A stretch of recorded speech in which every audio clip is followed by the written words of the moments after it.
Assalamualaikum warahmatullahi wabarakatuh. Salam sejahtera buat kita semua. Perkenalkan, saya Dr. Nesna Agustriana, Magister Pendidikan, dosen tetap Program Studi Pendidikan Guru Pendidikan Anak Usia Dini, Fakultas Keguruan dan Ilmu Pendidikan Universitas Bengkulu. Pada kesempatan ini, izinkan saya untuk memaparkan praktik pembelajaran yang saya laksanakan pada mata kuliah pembelajaran matematika anak usia dini sebagai wujud pelaksanaan Tridharma Perguruan Tinggi pada aspek pendidikan dan pengajaran, dan sebagai bagian dari portofolio diri dosen untuk sertifikasi dosen tahun 2026.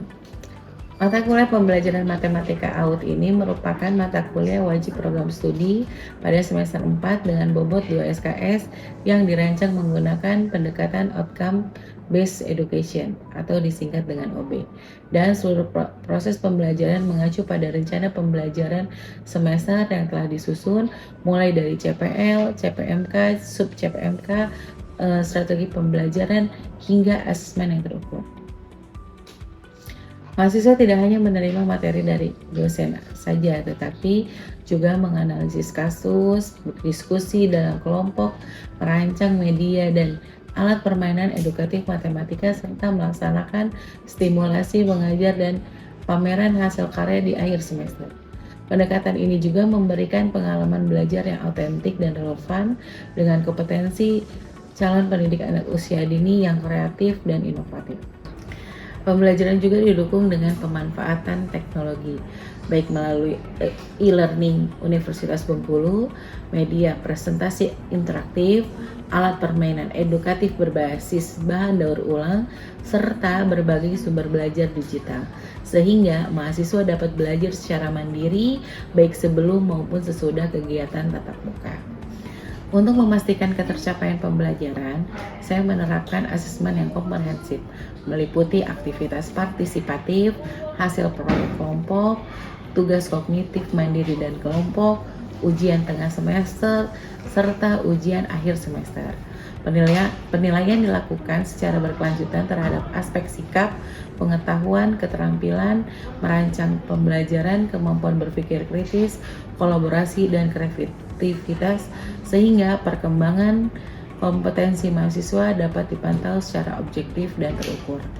Melalui pembelajaran ini, saya berharap mahasiswa tidak hanya menguasai konsep dan keterampilan pembelajaran matematika anak usia dini, tetapi juga memiliki kompetensi sebagai calon pendidik anak usia dini yang kreatif, adaptif terhadap perkembangan ilmu pengetahuan dan teknologi, mampu merancang pembelajaran inovatif dan berakar pada kearifan lokal, serta siap berkontribusi bagi peningkatan mutu pendidikan anak usia dini di Indonesia. Demikian pemaparan praktik pembelajaran yang saya laksanakan pada mata kuliah pembelajaran matematika anak usia dini. Terima kasih atas perhatian Bapak dan Ibu Asesor. Saya akhiri. Wassalamualaikum warahmatullahi wabarakatuh. Assalamualaikum warahmatullahi wabarakatuh. Waalaikumsalam warahmatullahi wabarakatuh. Selamat pagi semuanya. Pagi Ibu. Gimana kabarnya hari ini? Alhamdulillah, luar biasa. Allahu Akbar.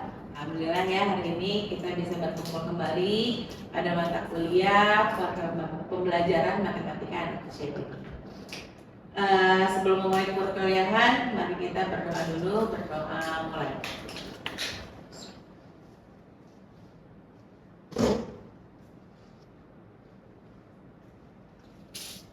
Selesai. Tadi di jalan aman? Alhamdulillah kita bisa hadir kembali di pertemuan ketiga ini dalam materi konsep bilangan dan berhitung pengolahan. Sebelum memulai perkuliahan, kita Ibu absen dulu ya. Cynthia Anissa Bella,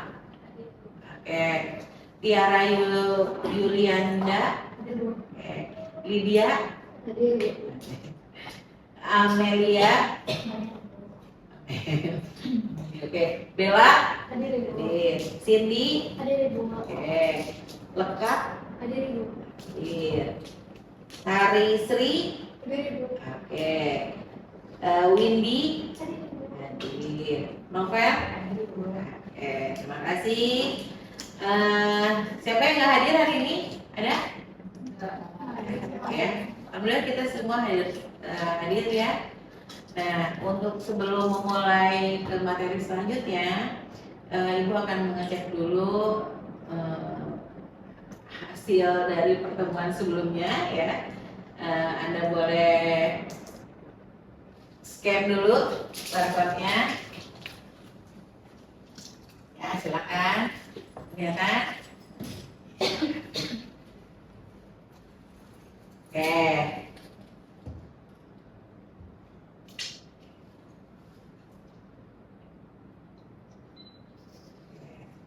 Silakan diisi ya.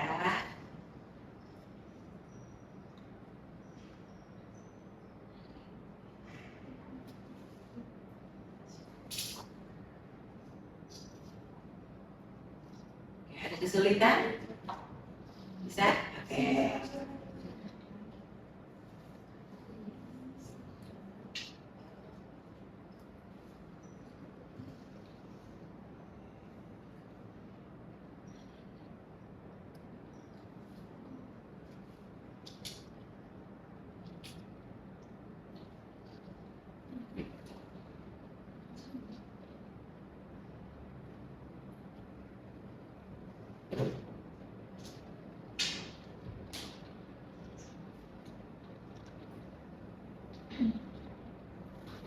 Oke, sudah selesai. Gimana, bisa semua? Bisa. Ada kesulitan dalam menjawab, Pak? Tidak. Tidak ya. Oke. Kalau tidak ada, kita simak dulu ini. Nanti kita cek lagi di akhir ya. Oke, baik.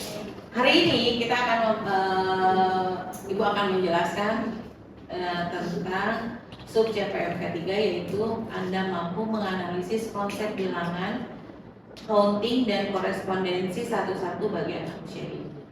Nah, sehingga apa nanti akan Anda dapat mempraktekkan teori yang sudah ada kita dapatkan di kelas ini melalui rancangan stimulasi dan instrumen menilai. Seperti yang sebelumnya bahwa pembelajaran anak usia dini ini tidak saklek adalah harus di kelas, ya kan? Tapi kita harus kita bisa lakukan di rumah gitu ya, kemudian bermain sehari-hari gitu ya, sehingga anak-anak itu tanpa dia sadari sudah belajar matematika gitu ya. Nah, ada beberapa evaluasi berhitung. Maksudnya gimana? Sebelumnya kita tahu bahwa hafal dulu atau ngerti dulu. Ngerti dulu. Harusnya adalah ngerti dulu atau paham dulu baru menghafal. Tetapi yang ada di lapangan seperti apa? Hafal dulu baru memahami angka yang dia ucapkan. Nah, ini adalah fenomena yang terjadi di masyarakat kita, bahwa ketika anaknya sudah mampu, sudah hafal, mereka akan bangga, ya anak saya sudah hafal loh 1 sampai 100. Tetapi makna dari angka tersebut sudah bisa atau belum? Nah, itu yang harus kita bantu, yaitu dengan cara apa? Ya, tadi ya. Nah, nanti mungkin pada saat bermain gitu ya, Dek, ini 1 apel gitu ya. Ambil 1 apel. Jadi dia mengerti antara 1 itu yang seperti apa gitu, 1 dengan benda konkretnya gitu ya. Nah, ada 3 prinsip gitu ya tentang mutlak perhitung permulaan. Yang pertama apa? Sesuai dengan urutan tetap. Angka itu akan selalu diucapkan dalam urutan yang pasti dan tidak berubah. Jadi kadang-kadang anak-anak itu kan 1, 2, 3, 5, 7, 8, 10. Nah, gitu ya. Nah, kemudian yang prinsip yang kedua, one-to-one korespondensi. Maksudnya apa? 1 bilangan kata hanya digunakan secara eksklusif untuk 1 benda yang dituju. ditujunya. Jadi ambil satu apel, beneran satu apel, gitu ya. Bukan ambil satu, maknanya gimana? Beda ya? Satu ya apapun, karena tidak ditujukan kepada bendanya. Dan yang terakhir adalah cardinality, yaitu pemahaman bahwa angka yang terakhir yang diucapkan adalah jumlah total dari keseluruhan. Jadi apelnya ada berapa? Ada satu. Ya, bukan. Jadi bukan banyak apel gitu ya. Nah, konsep ini kadang-kadang masih sedikit keliru bahwa anak-anak itu hafal dulu gitu ya, baru memahami makna dari angka tersebut gitu ya, baru baru dia paham makna dari angka tersebut, baru dia bisa berhitung. Nah, kadang-kadang kita juga sedikit ketakutan dengan makna matematika, ya nggak? Kenapa Amel nggak mau masuk prodi matematika aja gitu ya? Nah, karena dengan kata matematika itu kita sudah sangat menyeramkan nggak? Iya. Ya kan? Wah, hitungnya banyak. Oh, algoritma.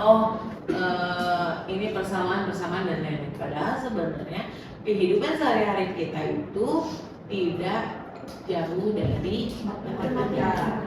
Ambil satu gelas beras, ambil satu siung bawang, nggak beda ya. Apa gitu? Padahal sebenarnya itu adalah konsep-konsep matematika yang ada di kehidupan kita sehari-hari. Nah, ada subitizing namanya, berhitung tanpa menghitung. Maksudnya gimana? Kadang-kadang dari kemampuan visual kita itu, gitu ya, mampu untuk mengenali jumlah suatu kelompok benda secara instan. Kadang-kadang ketika dadu, walaupun dibilangnya bukan 3 dadu, tapi isi dari dadu itu ada 3 titik, gitu? Ya. Kemudian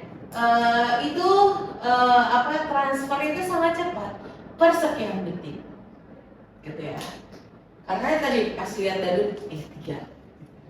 Gak mungkin kan dilihat dulu, 3 gitu ya. Gak gitu ya. Berarti itu bisa dipertanyakan ya, apakah itu jalan otaknya atau ada masalah otaknya gitu ya. Sehingga itu dinamakan subitizing gitu ya, adalah berhitung tanpa menghitung. Nah, selanjutnya ada diagnosa kelas, miskonsepsi yang sering ditemukan.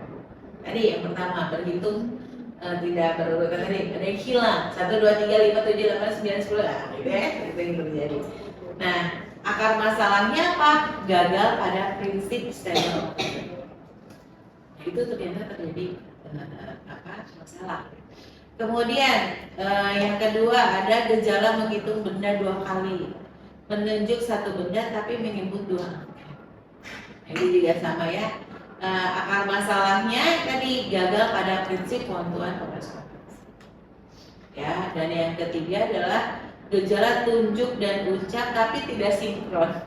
Karena kita lagi ngitung ya, 1, 2, 3 terus ada yang lewat, ngulang lagi kan?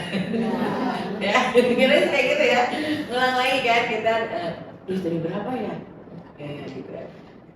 Itu udah itu konsepnya udah benar. Gimana ya konsepnya belum benar, ditambah ada iklan tadi, maka dia akan lupa, udahlah ambillah gitu ya, terus kayak gitu. Nah, jadi ini adalah diagnosa di kelas gitu ya, antara gejala dengan kondisi yang ada.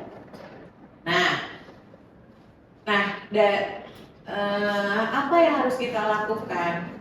Ada beberapa strategi yang bisa kita gunakan, yaitu dengan bermain ya.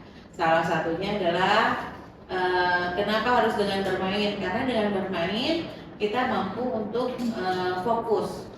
Karena apa? Bendanya konkret. Ayo deh ambil 3 batu.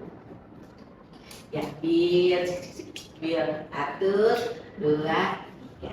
Ambil 3 bola yang warnanya merah. Ya, sambil lihat sih apa berarti apa fokus gitu ya, untuk melatih fokusnya.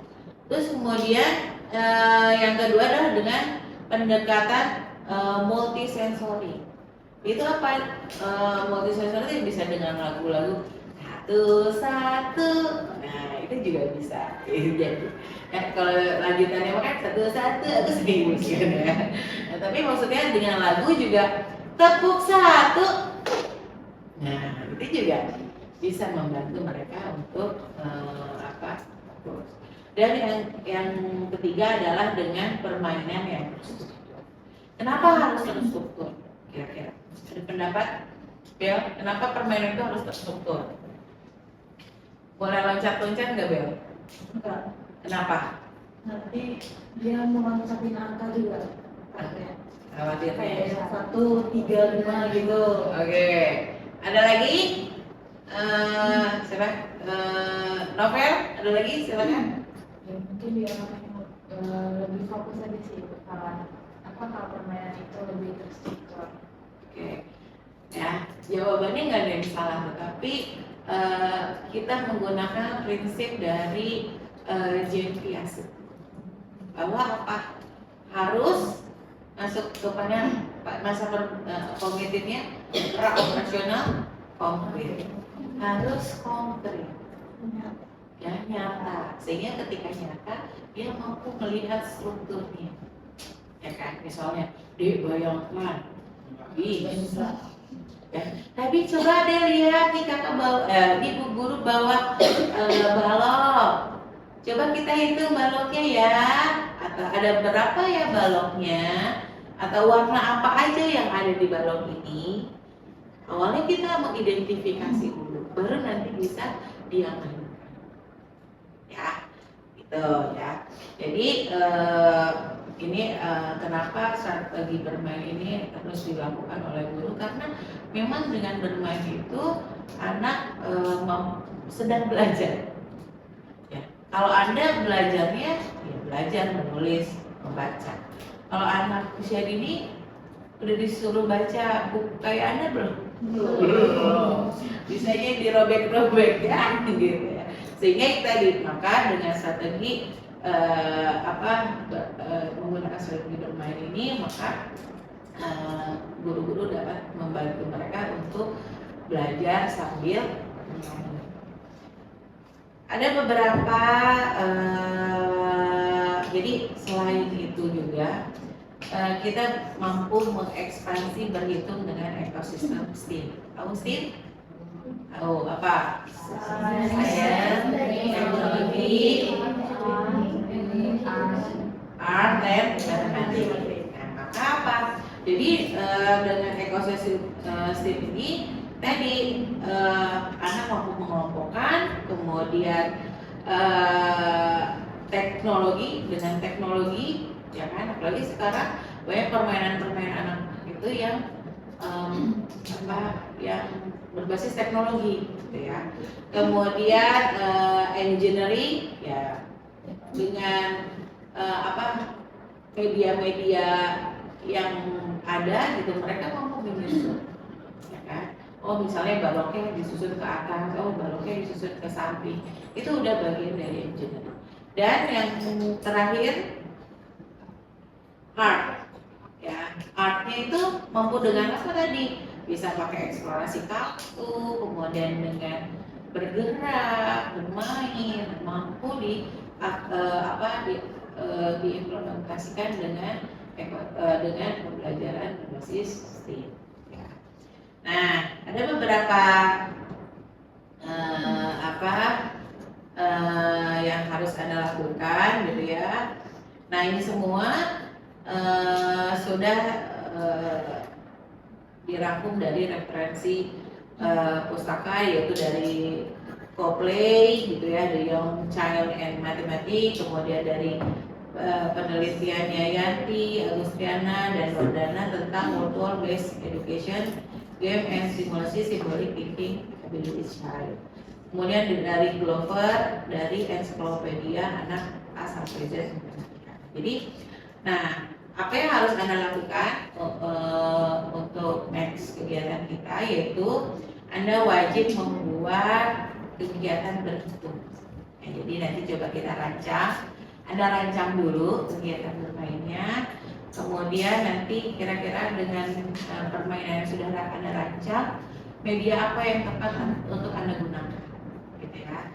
Setelah itu apa lembar evaluasi yang harus Anda siapkan. Jadi nanti menilainya melihat anak itu sudah bisa atau belum dengan cara seperti apa.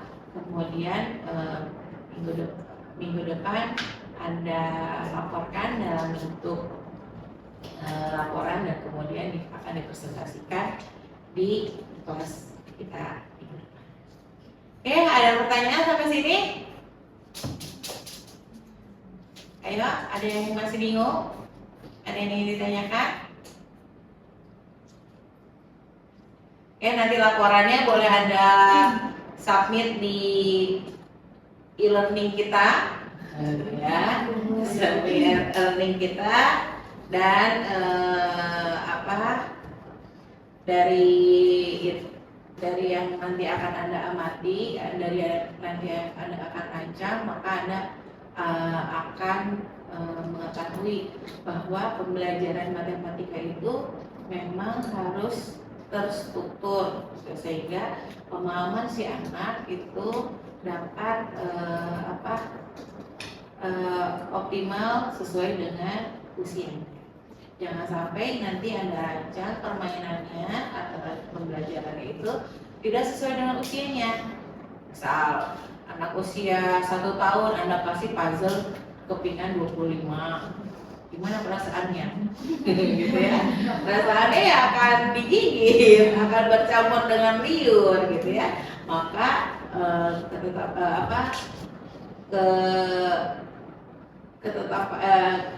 kesesuaian antara media yang kita rancang dengan usia itu harus sejalan gitu ya. Maka nanti boleh Anda juga menggunakan STTPA untuk melihat karakteristik anak usia sekian harusnya bisa ini, baru Anda cocokkan dengan kegiatan yang akan Anda lakukan. Ya. Oke, terima kasih untuk hari ini, sampai ketemu lagi minggu depan. Ada pertanyaan ini, seberapa menyenangkan mengikuti kelas hari ini? Sangat menyenangkan. Nah, harapannya dengan menyenangkan ketika disampaikan materinya, maka Anda harus memaknai ya, meresapi, sehingga nanti suatu hari nanti Anda akan mengimplementasikan ini di kelas, Anda juga dapat menularkan keberhasilan buat Oke, itu aja untuk hari ini.